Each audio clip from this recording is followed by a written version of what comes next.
Hello everyone, Immanence here, and this will be a quick guide with some tips for the new Evershifting Tower, one of the new contents of the endgame island, Tamer's Paradise. In order to get to Tamer's Paradise, you need of course first to finish the story. And to enter the tower, you only need the entrance token. Weekly, you can get one free token for every content on Tamer's Paradise. So once per week, come here and interact with this little structure to get your tokens. They are cumulative and they don't expire, so you can use them later. Also, you don't need a pre-made team or anything besides the token to enter the tower. And at the latest patch, 1.0.1, the feather reward has been increased by 50%, going from 160 feathers to 240 feathers. Because of that, the Evershifting Tower became a nice way to farm feathers. But this is a hard content, at least on your first runs, and this is why I'm making this video. So let's check the tower inside. The first thing you notice is the camera angle change. Think this as a new roguelike game inside Temtem. The objective here is to get to the third floor and unlock the chest. To advance to another floor, you need to find the stairs and defeat the main Holo Tamer. This is one of the holographic tamers on the floor, but marked with the little pan sun icon, just like a main quest. On the first and the second floor, you need to defeat this main Holo Tamer in order to use these stairs. And on the third floor, you need to beat the main holographic tamer to open the reward chest. This means that theoretically, you only have 3 mandatory fights here, 1 per floor. And since the rewards is always the same, not increasing or decreasing according to your performance, the main tip here is to find and learn ways to complete this as fast as possible. Take your time on your first runs. This is a difficult content with a hard learning curve, and there is also a lot of RNG elements. So don't give up if you fail, you accumulate experience on every run and you get better and better. Here, the first thing you'll find is the starter selection. There is Raber, Platypet and Spirule. Personally, I like Platypet for being dual-typed and for being more versatile.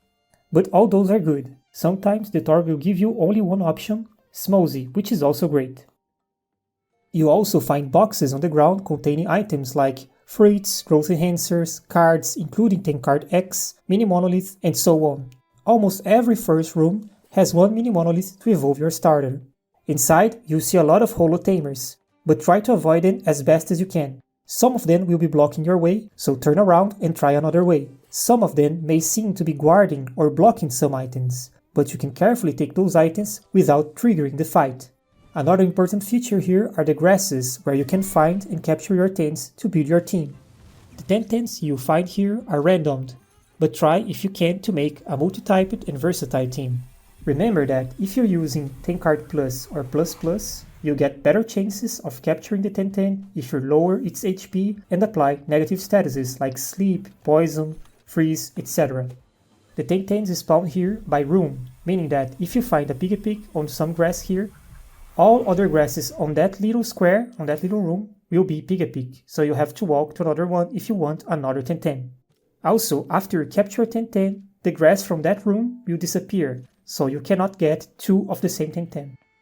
Inside, you also find stores, just like lairs. The currency here is also the sin stairs, obtained from fights and sometimes boxes on the ground.